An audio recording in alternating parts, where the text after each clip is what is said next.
आज हम सुनेंगे भैरव बाबा और माँ वैष्णो देवी की दिव्य कथा। हिमालय की पवित्र पर्वत श्रृंखलाओं में जहाँ हर शिला में आस्था बसती है और हर हवा में भक्ति की गूंज होती है, वहीं स्थित है त्रिकुट पर्वत।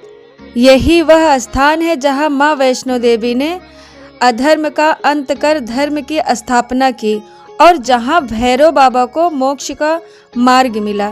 यह कथा केवल युद्ध की नहीं बल्कि अहंकार से भक्ति तक की यात्रा है।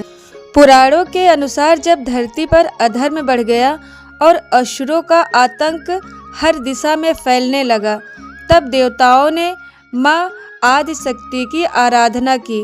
देवताओं की प्रार्थना से प्रसन्न होकर माँ दुर्गा ने कन्या रूप में अवतार लेने का निर्णय किया। माँ ने एक बालिका के रूप में धरती पर जन्म लिया, जिन्हें आगे चलकर वैष्णवी कहा गया। बालकाल से ही उनमें दिव्य तेज था। वे साधारण बालिका नहीं थी। उनकी आंखों में ज्ञान, करुणा और शक्ति एक साथ झलकती थी। माँ वैष्णो देवी ने बाल्यकाल में ही गृह त्याग दिया और त्रिकुट पर्वत की ओर निकल पड़ी। उनका उद्देश्य केवल एक था, धर्म की रक्षा और अधर्म का नाश। उन्होंने जंगलों, गुफाओं और पर्वतों में कठोर तपस्या की। ऋषि मुनि भी उनके तेज से प्रभावित हो जाते थे।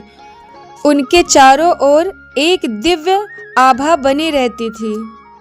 उसी काल में एक तांत्रिक रहता था, भैरवनाथ। वह अत्यंत शक्तिशाली था, लेकिन उसकी शक्ति के साथ उसका अहंकार भी उतना ही विशाल था। वह तंत्र मंत्र, साधना और बल से स्वयं को सर्वश्रेष्ठ मानता था। जब भैरवनाथ ने वैष्णवी के सौंदर्य और तेज के बारे में सुना तो उनके मन में विकास और अधिकार की भावना जाग उठी। उसने वैष्णवी को पाने का निश्चय किया। भैरवनाथ वैष्णवी का पीछा करने लगा। माँ ने उसे कई बार समझाया, चेतावनी दी, मैं साधना में लीन हूँ, मेरा मार्ग छोड़ दो। परंतु अहंकार में डूबा भैरवनाथ नहीं माना।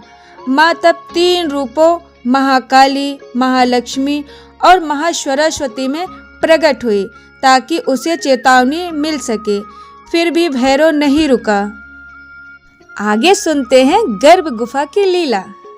अंततः माँ गर्भ गुफा में पहुंची और वहां ध्यान में लीन हो गई। जब भैरवनाथ वहां पहुंचा तब माँ ने अपना महाकाली रूप धारण किया। भैरवनाथ का अहंकार तब भी नहीं टूटा। जब भैरवनाथ ने सीमा लांघ दी तब माँ ने अपना चक्र उठाया। एक ही प्रहार में भैरवनाथ का सिर धड़ से अलग हो गया। उसका सिर दूर जाकर एक पर्वत पर गिरा। लेकिन जैसे ही उसका सिर गिरा, उसी क्षण उसका अहंकार टूट गया। मृत्यु के क्षण में उसे माँ की वास्तविकता का बोध हुआ। मरते समय भैरवनाथ ने माँ से क्षमा मांगी। माँ, मैंने आपको पहचानने में भूल की। मेरे भीतर का अहंकार मुझे अंधा कर गया, मुझे क्षमा करें। माँ करुणा की सागर हैं। उन्होंने भैरवनाथ को क्षमा कर दिया और उसे वरदान दिया, आज से तुम भैरव बाबा कहलाओगे। जो भी भक्त मेरे दर्शन के बाद तुम्हारे दर्शन करेगा, उसकी यात्रा पूर्ण मानी जाएगी।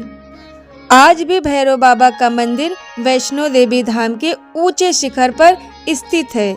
यह इस बात का प्रतीक है कि अहंकार चाहे कितना भी बड़ा हो, अंततः भक्ति के आगे झुकना ही पड़ता है।